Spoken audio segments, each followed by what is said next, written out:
शिजा को यहाँ पर लाने की क्या जरूरत थी? मैं और क्या करती कमाल, आखिर वो उसकी माँ है। मेरा मतलब वो बहुत इसरार कर रही थी, मैं उसे मना नहीं कर सकी और ले आई उसे यहाँ पर। इसे कहा क्या? उसे यही कहा कि उसकी अम्मी की तबीयत खराब हो गई। लेकिन वो यकीन नहीं कर रही। हाँ, नहीं कर रहे। क्या उनकी हालत बहुत नाजुक है? नहीं मालूम।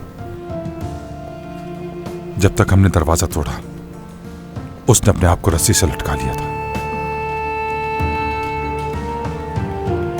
पता नहीं कितनी देर वो इस अजियत से गुजरी होगी।